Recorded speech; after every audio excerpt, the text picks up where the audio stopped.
Good morning students. आज हम लोग वीडियो के इस पार्ट में क्लास 7th की हिंदी के बाल महाभारत के 39वें चैप्टर पांडवों का धृतराष्ट्र के प्रति व्यवहार का अध्ययन करेंगे। लेकिन इस पार्ट को पढ़ने से पहले हम आपको बता दें, यदि इस चैनल को अभी तक आपने सब्सक्राइब नहीं किया तो चैनल को सब्सक्राइब अवश्य कर लें, वीडियो को अधिक से अधिक लाइक और शेयर करें और हमें भी कमेंट करके ये ज़रूर बताएं कि ये वीडियो आपको कैसा लगा। देखिए बच्चों, पिछले पार्ट में आपने पढ़ा था 38वें पार्ट में कि कौरव मारे जा चुके हैं। इधर द्रौपदी के 5 पुत्र मारे जा चुके हैं, जिसे अश्वत्थामा ने रात में सोते समय मारा था। और इसके बाद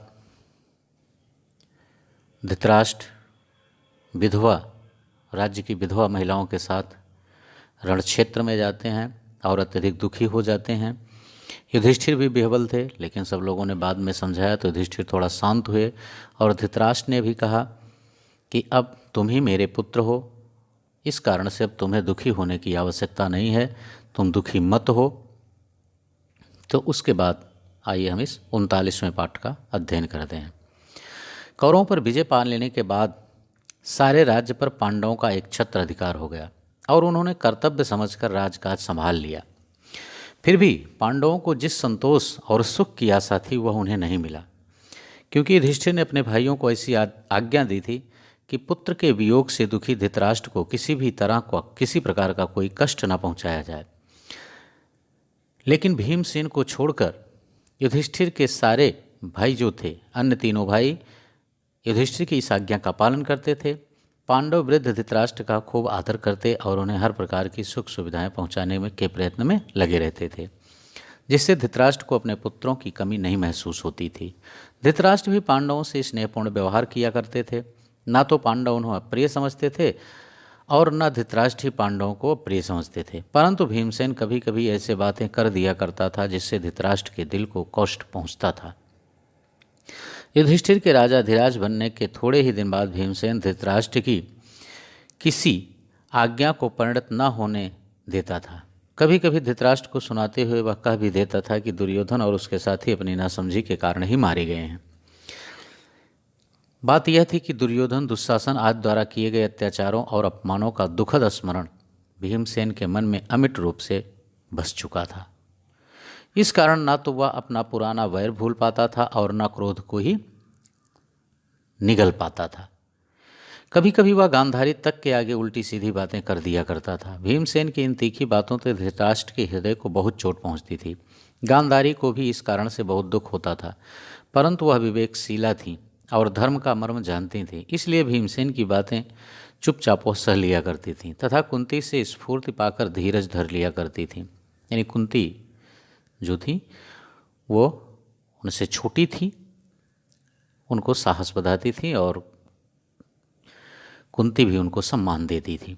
इस कारण से गांधारी को भी धीरज मिल जाया करता था। यद्यपि महाराज युधिष्ठिर ने धृतराष्ट्र को हर प्रकार से आराम पहुंचाने का उचित प्रबंध कर रखा था, फिर भी धृतराष्ट्र का जी सुख भोगने में नहीं लगता था। एक तो वह बहुत वृद्ध हो गए थे, फिर भी भीमसेन की अप्रिय बातों से कभी कभी उनका हृदय खिन्न हो जाया करता था। धीरे धीरे उनके मन में विराग आ गया। इन बातों से गांधारी भी उनका अनुसरण किया करती थी। एक दिन धृतराष्ट्र धर्मराज के भवन में गए और उनसे बोले, तुम तो शास्त्रों के ज्ञाता हो और यह भी जानते हो कि हमारे वंश की परंपरा भी यह रही है कि हम वृद्धों को वल्कल धारण करके वन में जाना चाहिए। इसके अनुसार ही मैं अब तुम्हारी भलाई की कामना करता हूँ और वन में जाकर रहना चाहता हूँ। तुम्हें इस बात की मुझे आज्ञा यानी अनुमति देनी होगी। धृतराष्ट्र की यह बातें सुनकर युधिष्ठिर बहुत दुखी हुए और भरे हृदय से यानी दयालु हृदय से बोले, अब मैंने तय किया है कि आज से आपका ही पुत्र युत्स राजगद्दी पर बैठे या जिसे आप चाहें राजा बना दें, अथवा शासन की बागडोर स्वयं अपने हाथ में ले लें और प्रजा का पालन करें। मैं वन में चला जाऊंगा। राजा मैं नहीं बल्कि आप ही हैं। मैं ऐसी हालत में आपको अनुमति कैसे दे सकता हूँ? यह सुनकर धृतराष्ट्र बोले, कुंती पुत्र, मेरे मन में वन जाकर तपस्या करने की इच्छा बड़ी प्रबल हो रही है। तुम्हारे साथ मैं इतने वर्षों तक सुखपूर्वक रहा और तुम्हारे भाई सभी मेरी शुश्रूषा करते रहे। शुश्रूषा माने सेवा। वन में जाने का मेरा ही समय है, तुम्हारा नहीं। इस कारण वन में जाने की अनुमति तुम्हें देने का सवाल ही नहीं उठता। यह अनुमति तो तुमको देनी ही होगी। यानी देनी ही मतलब ताकत दे के युधिष्ठिर से धृतराष्ट्र कह रहे हैं कि अब मेरी अवस्था हो चुकी है, इसलिए हमारे कुल की यह परंपरा भी रही है, इसलिए तुम्हें देना ही होगा मुझे वन में जाकर तपस्या करने की अनुमति। यह सुनकर युधिष्ठिर अंजलिबद्ध होकर कांपते हुए खड़े रहे। वह कुछ बोल ना सके। उनसे ये बातें कहने के बाद धृतराष्ट्र आचार्य कृप एवं विदुर से बोले, भैया विदुर और आचार्य, आप लोग महाराज युधिष्ठिर को समझा बुझाकर मुझे वन में जाने की अनुमति दिलाइए। और इस तरह से युधिष्ठिर से वन में जाने की अनुमति पाकर वृद्ध राजा धृतराष्ट्र उठे और गांधारी के कंधे पर हाथ रखकर लाठी टेकते हुए वन के लिए रवाना हुए। माता कुंती भी उनके साथ रवाना हुई। यानी धृतराष्ट्र और गांधारी के साथ माता कुंती भी वन में जाकर के तपस्या करने के लिए तैयार हो गई थी। इसलिए वह कुंती के कंधे पर हाथ रखकर रास्ता टटोलती हुई जाने लगी और इस तरह तीनों वृद्ध राजकुटुंबी राजधानी की सीमा पार कर वन की ओर चले गए। धर्मराज समझ रहे थे कि माता कुंती गांधारी को थोड़ी दूर तक विदा करने के लिए साथ जा रही हैं। वह संभल कर बोले, माँ तुम वन में क्यों जा रही हो? तुम्हारा जाना तो ठीक नहीं है। तुम्ही ने आशीर्वाद देकर युद्ध के लिए भेजा था, अब तुम ही हमें छोड़कर वन को जाने लगी, यह ठीक नहीं है। इतना कहते कहते युधिष्ठिर का गला भर आया, किंतु उनके आग्रह करने पर भी कुंती अपने निश्चय पर अटल रहीं।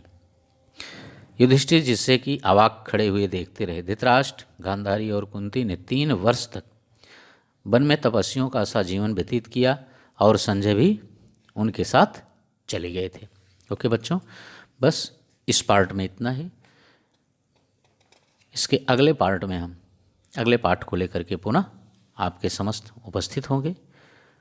लेकिन यदि इस चैनल को अभी तक आपने सब्सक्राइब नहीं किया है तो चैनल को सब्सक्राइब कर लें। वीडियो को अधिक से अधिक लाइक और शेयर करना ना भूलें। Okay, thank you.